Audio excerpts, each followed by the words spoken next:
Why did you abandon me, human traveling to Earth? The alien princess sought him. HFY Elia's ward had learned long ago that space was quiet in a way that could make a man think too much. The hum of his small transport ship was steady, almost gentle, as it drifted through the final trade lane toward Earth-controlled space. Outside the forward viewport, stars stretched into soft lines, then slowly returned to sharp points of light as the ship dropped out of faster-than-light travel. He exhaled and leaned back in his seat. Another run finished. Another job done. Elias was not a hero, not a soldier, and not a diplomat. He was a traveler, a freighter pilot who took contracts that paid well enough to keep his ship flying and his debts low. Over the years, he had carried medical supplies, rare metals, farm equipment, and once, even a cargo of alien musical instruments that made strange humming noises when the ship vibrated. He had visited dozens of worlds, most of them briefly, just long enough to unload and leave. Earth was home, but it was not where his life truly existed anymore. Space had become that place. As the ship's systems ran their final checks, Elias rubbed his eyes. He looked older than his years, with faint lines at the corners of his eyes and a tired calm in his movements. He had seen too much to be excited by stars and too much to be frightened by the dark between them. Yet tonight, as Earth's distant blue glow appeared on the screen, a memory surfaced without warning. Fire, not the heat but the light. Orange and violent, reflected in wide, glowing eyes that were not human. Elias frowned, trying to push the thought away. Some memories refused to stay buried, no matter how hard he worked or how far he traveled. Years ago, on a minor contract world far from any major trade routes, his life had crossed with someone he had never been able to forget. The planet had been politically unimportant, ruled by an alien species Elias barely understood at the time. Tall structures shaped like curved crystal towers had filled the capital city, their surfaces catching the light of a pale star. Elias had been there for one simple reason: deliver emergency power cores to a damaged outpost near the capital and leave before local tensions turned dangerous. He had planned to stay only one night. That night, everything went wrong. A fire broke out in one wing of the capital complex.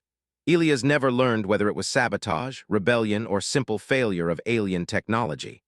Alarms had screamed through the streets, their tones sharp and unfamiliar. Smoke rolled through high corridors, thick and choking, carrying the scent of burning materials Elias could not name. He should have gone back to his ship. Instead, he heard crying. It was faint at first, nearly lost beneath the alarms, but it was there. A small sound, broken and desperate. Elias followed it down a side passage filled with smoke and falling sparks. His heart pounded as warning lights flashed around him. He found her curled against a wall. She was small, much smaller than the adult aliens he had seen earlier that day. Her skin shimmered faintly, patterned with soft, glowing lines that pulsed erratically in fear. Large eyes stared up at him, reflecting the flames behind him. She could not have been more than a child by human standards. When she saw him, she did not scream. She reached out. Elias remembered that detail clearly. Even now, years later, he could see it as if it were happening again. Her hand had been shaking, her fingers thin and unfamiliar, yet the gesture itself had been universal. Help. He had scooped her up without thinking, wrapping his jacket around her small frame to shield her from heat and smoke. She had clung to him, her grip surprisingly strong for someone so young. He ran, following emergency signs and half-remembered directions until they burst out into open air. The night sky had been filled with ash and drifting sparks. The city glowed behind them, parts of it burning like a wounded star. Soldiers arrived moments later, armored figures shouting in a language Elias did not understand. They took the child from him, moving her quickly into a waiting vehicle. One of them had looked at Elias with surprise, then something like respect, before signaling for him to leave. No thanks, no explanation, just urgency. Elias had stood there, breathing hard, watching the vehicle disappear into the chaos. He never learned her name. He never learned who she was. He assumed she was someone important, but not important enough for anyone to explain things to a passing human freighter pilot. The next morning, his contract was canceled. The port authority urged him to leave immediately for his own safety. So he did. He told himself he had done the right thing. He told himself the child was safe, protected by her people. He told himself that his part in her life had lasted only minutes, and that was how things were supposed to be. But sometimes, late at night, he wondered. Now, as Earth grew closer, that wondering returned. Elias shook his head and focused on the present. He guided the ship into a holding pattern and sent his identification codes to Earth traffic control. The familiar human systems responded almost instantly, their clean signals a comforting contrast to the strange alien tech he dealt with daily. "Transport Vessel Wayfarer 7, you are clear for approach," came the calm voice over the comm. Elias allowed himself a small smile. Home, what he did not see was what happened beyond his sensors. Far beyond Earth's orbit, space itself seemed to bend as massive shapes emerged from faster-than-light travel. Not one ship, but many. Their hulls were long and elegant, shaped like living things rather than machines. Soft blue light traced complex patterns along their surfaces, pulsing in unison like a shared heartbeat. An armada. Human deep space sensors detected them seconds later. Alerts flared across military stations, scientific outposts, and civilian monitoring arrays. Data streamed in faster than analysts could process it. Unknown fleet, unknown origin, massive energy signatures, no weapons powered. Confusion spread. On the flagship at the center of the formation, Princess Valera stood alone before a vast viewing window. Stars reflected in her eyes, but her focus was inward. She was taller now, her posture straight and composed, her presence commanding even in silence. The faint glowing patterns along her skin were steady, controlled, a sign of discipline and authority. She wore no crown, but no one aboard the ship needed one to know who she was. Behind her, advisors waited nervously, careful not to interrupt her thoughts. They had argued against this journey. They had warned her of political consequences, of misunderstandings, of danger. She had listened. Then she had ordered the fleet to prepare. Valera's thoughts were not on politics or power. They were on a memory she carried like a fragile treasure. Fire, smoke, a human face strained with effort and fear, yet gentle as he carried her away from death. She remembered the feel of his jacket, rough and warm, and the sound of his heartbeat, fast but steady. She remembered looking back once, seeing flames where she had been moments before. She also remembered waking later, safe, surrounded by guards and healers, asking again and again where the human was. No one answered her clearly. Some said he was gone, some said he had fled. Others said he was only a traveler and unimportant. To Valera, that answer had never been enough. Years passed. She grew. She learned, she trained, and through it all the question remained sharp and unresolved. Why did he leave? When records finally revealed the truth, that the human had departed the planet within hours of the fire, unaware of who she truly was, Valera felt something inside her chest tighten. Not anger, loss. Now, as Earth filled the forward displays of the flagship, Valera whispered softly, her voice barely audible even to herself. "I found you." Back on his small transport ship, Elias guided the Wayfarer 7 toward a civilian dock, unaware that the course of his life had already changed. He thought only of rest, of a warm meal, and of a quiet night without stars screaming past his window. He did not know that an alien princess had crossed the galaxy for him. He did not know that the memory he tried to forget had never forgotten him. And far above Earth, as human alarms echoed across the planet, the first meeting between past and present moved closer with every passing second.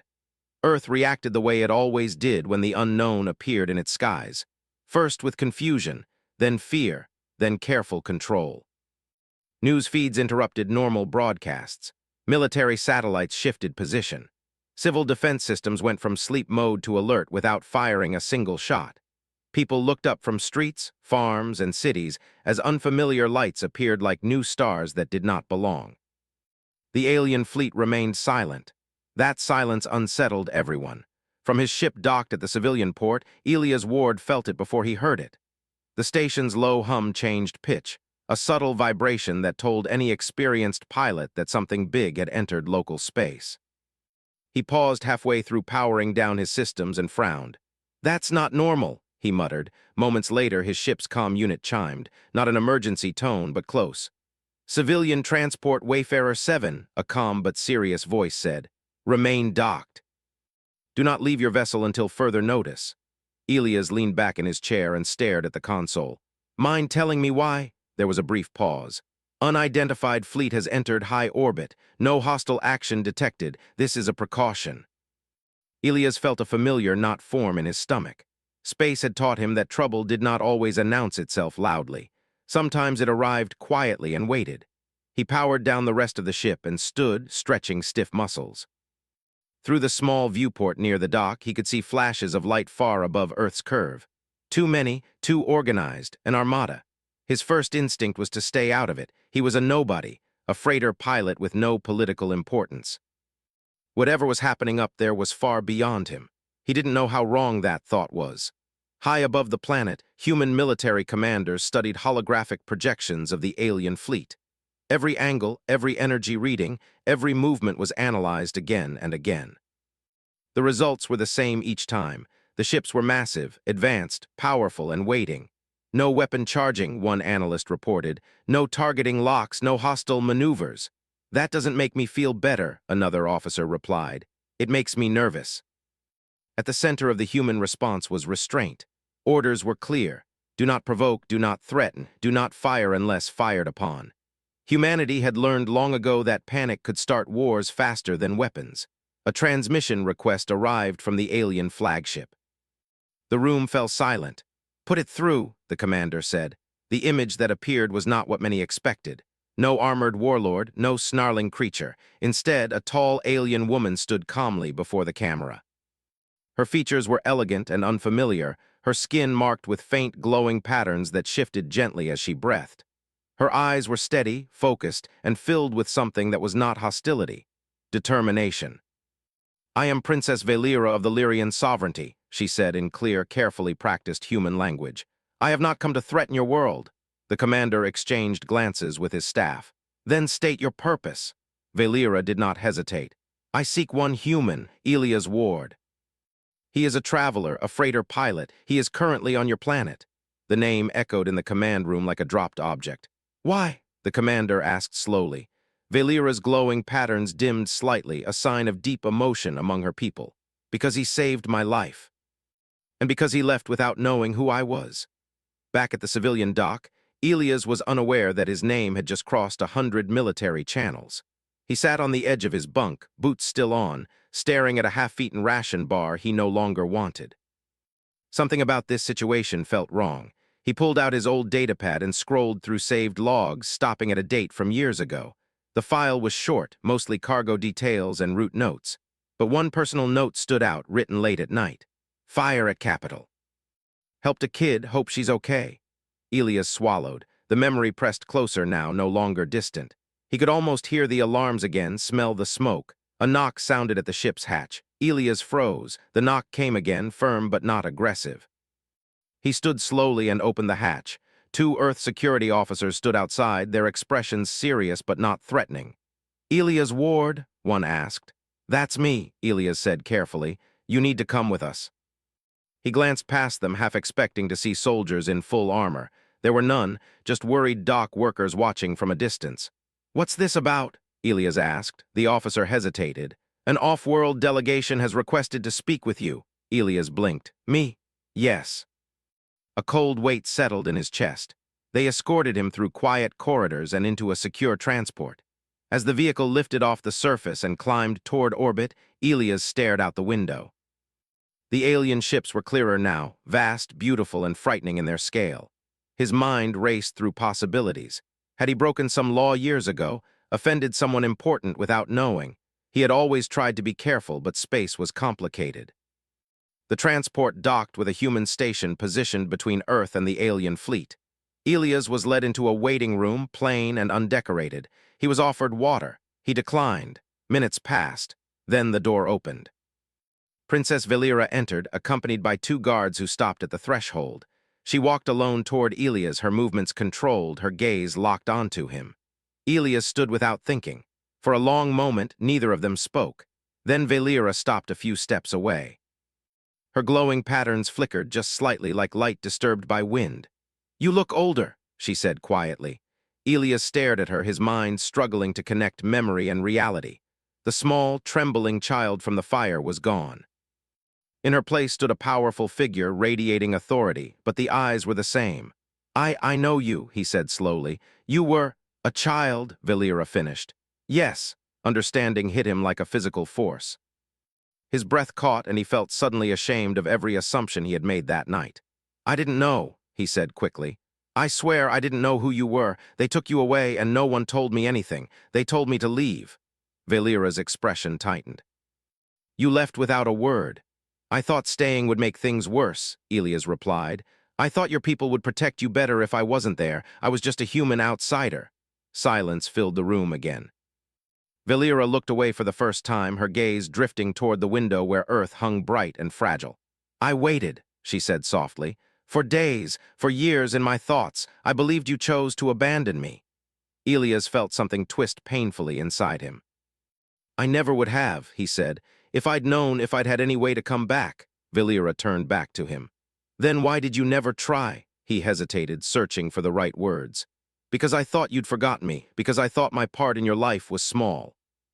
People like me pass through places and disappear, that's what we do. Her glowing patterns brightened, then steadied. You were wrong. The room's comm panel lit up as human officials watched silently from another chamber. They saw no threat, no raised voices, no violence. Only two beings standing between past and present trying to understand each other. Valera took a step closer. Do you know what my people teach our children about humans? She asked. Elias shook his head. They say humans are unpredictable, she said. That they act on emotion rather than logic, that they are dangerous because of it. She paused. But when you ran into fire for someone you did not know, I learned something else. Humans act because they care.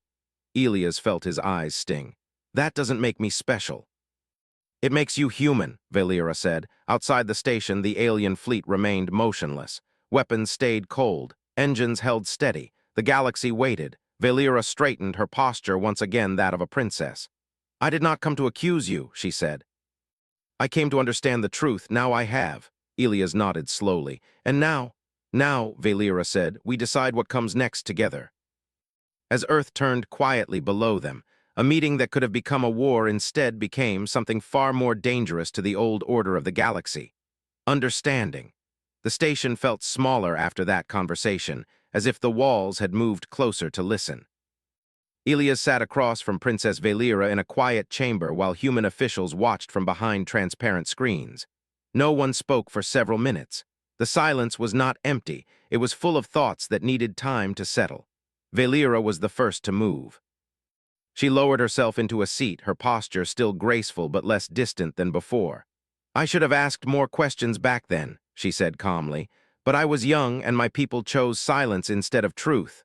Elias nodded. I should have tried harder to find out what happened to you. I convinced myself that leaving was the right thing because it was easier than staying and being afraid. Neither of them sounded angry.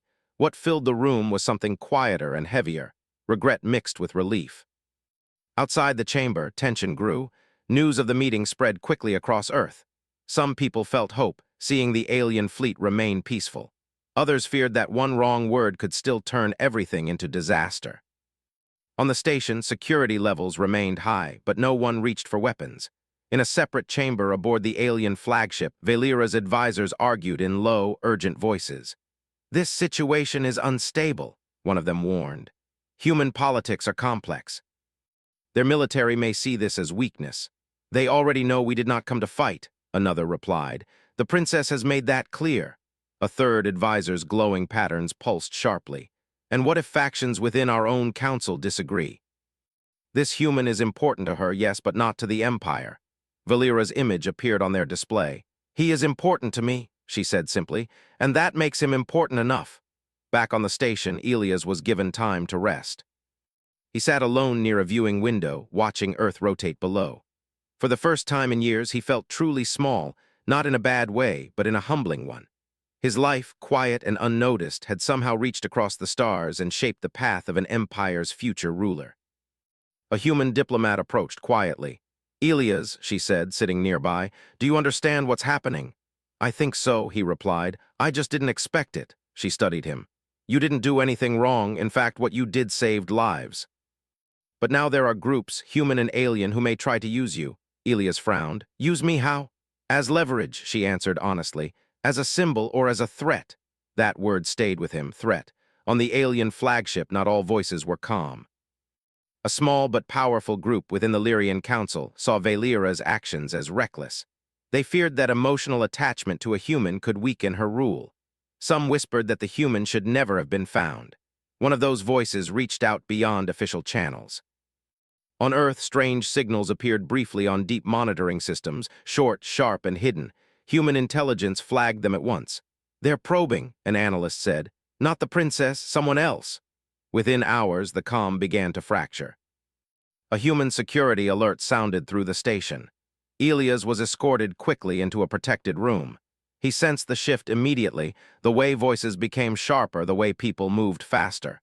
"What's happening?" he asked. "We believe a rogue alien faction is attempting to force a confrontation," the diplomat said. "They may see you as a way to pressure their own princess." Elias clenched his hands. "Then keep me out of it." "That may not be possible," she replied, "but we will protect you." Protection came faster than words.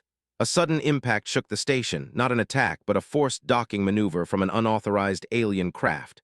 Emergency lights flared. Alarms echoed through the halls. Elias' heart raced. Memories of fire and chaos returned uninvited. Security teams moved in quickly, forming barriers. Through a reinforced window, Elias saw the small alien vessel attach itself to the station. Its design was different from Velira's fleet, sharper, colder. On the alien flagship, Velira felt it immediately. Her advisors froze as alerts lit up their displays. "Unauthorized action detected," one said. "Not from our command." Velira's comm shattered. "Recall them," she ordered. "Now. They are not responding." Velira's glowing patterns flared brighter than anyone had seen before. "If they harm him," she said, her voice low and steady, "they will answer to me." On the station, a single alien stepped forward from the docking craft, escorted by tense human guards. He spoke in a cold, formal tone. "The human Elias Ward is requested for immediate transfer," he said, "by authority of the Lyrian High Council." "That authority does not apply here," the human commander replied. "This station is under Earth jurisdiction." The alien's eyes narrowed. "Then you force our hand." Before anyone could react, Elias stepped forward. "No," he said clearly. All eyes turned to him. "I will not be the reason this turns violent," Elias continued. "If you want me talk, don't threaten." The alien studied him, clearly surprised.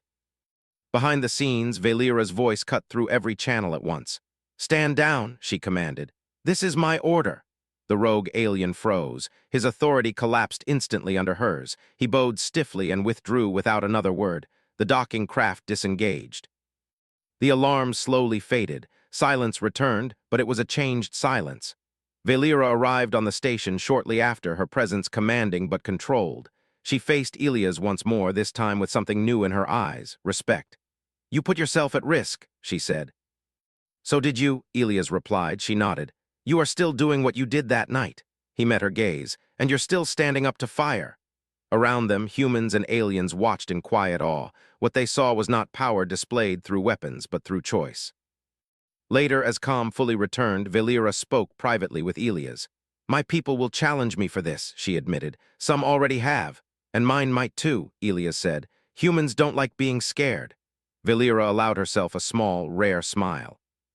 "Then perhaps that is why we understand each other." Outside the station, Earth remained unharmed. The alien fleet stayed peaceful. News reports shifted from panic to wonder. For the first time, the galaxy saw a different kind of strength, not domination, but restraint. And at the center of it stood a human who once ran into fire for a child, and an alien princess who never forgot what that meant. Neither of them knew how hard the next steps would be. But both knew they would not face them alone. Earth did not sleep that night. Across the planet, people stayed awake watching the sky, checking news feeds, and listening to experts argue in calm voices that tried to hide how serious everything felt. The alien fleet still hung in orbit like silent giants, beautiful and frightening at the same time. They had not fired a single weapon, but everyone understood that peace could break with one mistake. Inside the orbital station, Elias Ward sat alone again, hands folded, staring at nothing. The events of the last hours played again and again in his mind. The rogue alien, the sudden alarms, Velira's voice cutting through everything with absolute authority. He had never wanted to be important. Now he could not escape it. A human security officer stood near the door, respectful but alert. "You should rest," the officer said gently. "Tomorrow will be complicated." Elias gave a tired smile. "Tomorrow always is." Far away, aboard the alien flagship, Princess Velira faced a storm of her own. The Lyrian High Council had convened in emergency session, their images surrounding her in a ring of light. Some faces were calm, others were sharp with anger. "You exceeded your authority," one counselor said. "You allowed personal emotion to guide imperial action." Valera stood tall, unflinching. "I prevented violence, that is my authority." "You endangered the balance of power," another replied. "This human has become a symbol. Symbols can be dangerous." Valera's eyes narrowed slightly. "So can fear." A third counselor leaned forward. "There are factions who believe the human should be removed entirely. Quietly, permanently." The air seemed to tight.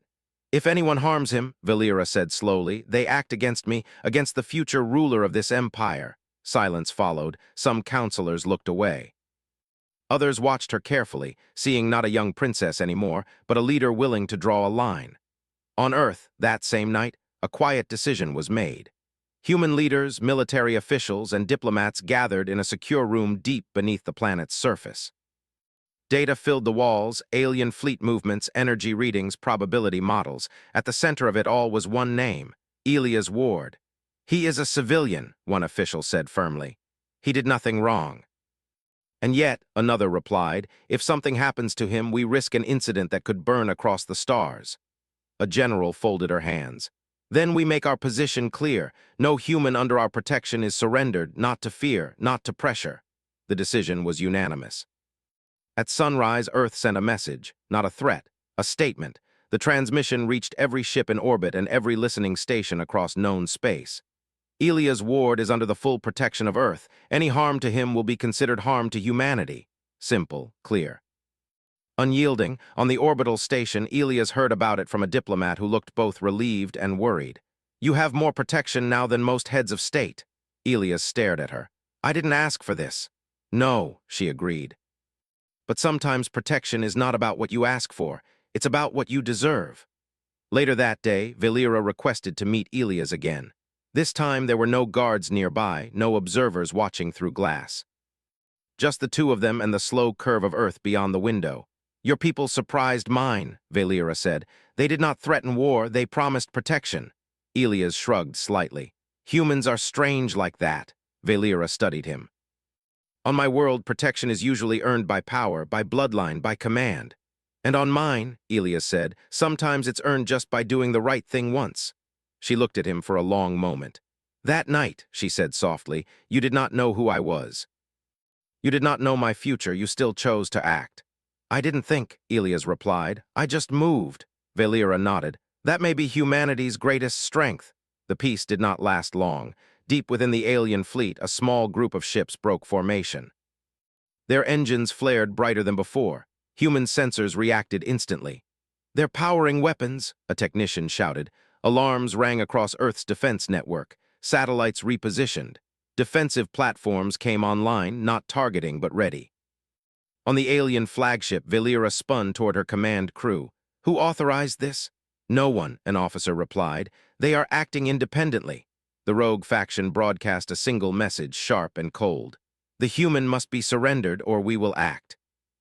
On Earth, fear surged like a wave. Cities held their breath. Parents pulled children close. Soldiers stood ready, knowing that the next minutes could decide history. Elias felt it too. He closed his eyes, steadying himself. "This is because of me," he said quietly. Valera stepped closer. "This is because some fear change." The human commander's voice came through the station's speakers. "Princess Valera, we are detecting hostile intent. We will defend ourselves if necessary." Valera answered without hesitation. "You will not stand alone." She turned back to Elias. "Stay here, whatever happens, do not leave this station." Elias met her gaze. "And you?" "I will end this," she said. The alien flagship moved, not toward Earth, toward the rogue ships. Every being watching, human and alien alike, felt the shock of that decision. Valera's fleet repositioned, placing itself between Earth and the threat. Weapons powered up, not aimed at humans, but at their own kin. "This is your final command," Valera broadcast to the rogue faction. "Stand down, return to formation, no harm must come to the human or his world." For a heartbeat, it seemed the rogue ships might obey. Then one of them fired, not at Earth, at Valera's flagship. The shot struck shields, flaring bright across space. Gasps echoed through human command centers. Shield integrity holding, an alien officer reported. Valera's voice remained steady. Disable their engines, minimal force. Her fleet responded with precision. Targeted bursts disabled propulsion systems without destroying hulls. The rogue ships drifted, powerless. The threat ended as quickly as it began. On Earth, a sound rose not from machines but from people. Relief, awe, something close to pride. Human weapons never fired. They did not need to. When the dust settled, Valera addressed both fleets and Earth together. Let it be known, she said, that the Lyrian sovereignty will not sacrifice innocence for fear. We will not harm those who act with courage and compassion. This human is under my protection as well as Earth's. Ilias watched from the station window, his chest tight. He had seen war before. This was different. This was restraint chosen in the face of power. Hours later, when calm fully returned, Valera stood beside Ilias once more. Her expression was tired but resolute. I have made enemies today, she said. So have I, Ilias replied. She gave a small smile. Then we share that burden. Below them, Earth turned peacefully, unaware of how close it had come to fire. Above it, an alien princess and a human traveler stood as proof that strength did not always come from domination. Sometimes, it came from standing between danger and those who could not protect themselves, just as Ilias had done long ago. And just as humanity had done now. The crisis passed, but the galaxy did not forget. In the days that followed, the alien fleet slowly adjusted its formation, no longer a wall of silent giants, but a careful presence that felt almost respectful. Human defenses remained alert, yet no weapons were raised. Trade routes reopened. Civilian traffic resumed. On Earth, people returned to work, school, and daily life, though many still looked up at the sky with a new sense of wonder. Ilias Ward watched it all from the orbital station, feeling like a man standing between two worlds that had suddenly noticed each other. He was tired in a way sleep could not fix. Princess Valera had not left his thoughts since the moment she turned her fleet to shield Earth. He replayed her calm voice, her precise orders, and the way she chose restraint even when attacked. She had risked her future to protect a human she barely knew as an adult, guided only by the memory of a frightened child and a simple act of kindness. That kind of loyalty frightened him more than any weapon. They met again near the station's main viewing hall. Earth filled the window behind them, blue and alive, its clouds drifting slowly like nothing had almost gone wrong. The Council will challenge my decisions for years, Valera said. Some already have, Ilias nodded. Humans will argue about this forever too, that's what we do, she studied him. Do you regret helping me that night? He answered without hesitation. No. Even now, she asked, knowing what it cost you. Ilias thought about his quiet life, his ship, the way he used to disappear into space and avoid attention. He thought about how that life was gone. I regret that I didn't stay long enough to tell you goodbye, he said. I regret that I let fear decide for me, but I don't regret saving you. Valera's glowing patterns softened. Then neither do I, the formal announcement came soon after. The Lyrian sovereignty broadcast a declaration across known space, witnessed by diplomats, traders, and worlds that had never heard of Ilias Ward until now. By royal decree, Ilias Ward was named a protected ally of the Lyrian sovereignty. Any harm to him would be treated as an act against the empire itself. In addition, Princess Valera proposed a new initiative, formal cultural exchange between humans and Lyrian worlds, built on cooperation rather than dominance. The reaction was immediate and intense. Some praised the move as historic, others called it dangerous, a few tried to challenge it, none succeeded. On Earth, the response surprised even its own leaders. Civilians sent messages of support. Workers painted small symbols of the Wayfarer 7 on walls and signs. Children asked their parents why helping someone was brave, and parents found themselves struggling to explain it without sounding proud. Ilias tried to ignore it all. He spent his days walking quiet corridors, watching Earth, and thinking about what came next. He knew one thing clearly: he could not simply return to his old life. The galaxy would not allow it, even if he wanted to. One evening, Valera joined him as the station lights dimmed to simulate night. I will soon return to my people, she said. There is much work to do. And me? Ilias asked quietly. That depends, she replied, on what you choose. He turned to her. I don't want to be a symbol, she nodded. Nor do I, yet here we are, Ilias sighed. I'm not a diplomat, I don't belong in councils and courts. No, Valera agreed. You belong where decisions are human.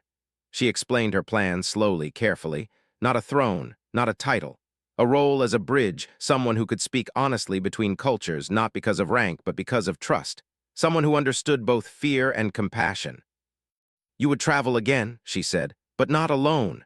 Elias felt a strange, calm settle over him. For the first time since the fire years ago, the path ahead did not feel like running away. I'll do it, he said, on one condition. Valera raised an eyebrow. No lies, Elias continued. Not to me, not to them. If we're going to do this, it has to be real. A small, genuine smile touched her face. Agreed. The day the alien fleet departed Earth orbit, the planet watched in silence. No cheers, no fear, just understanding.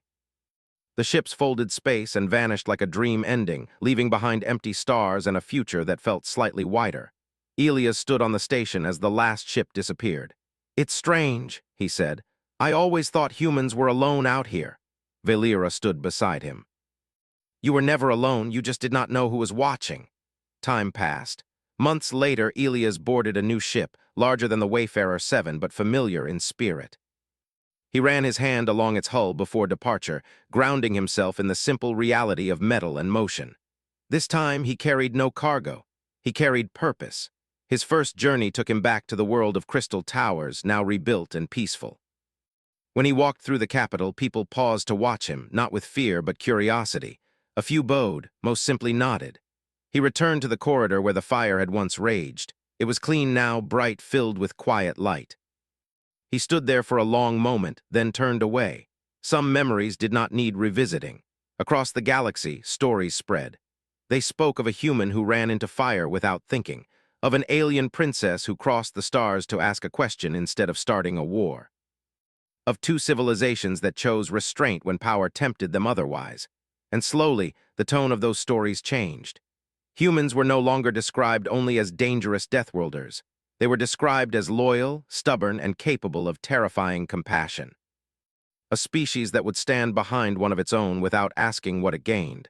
Elias never called himself a hero. When asked why he did what he did, he always gave the same answer. It was the right thing.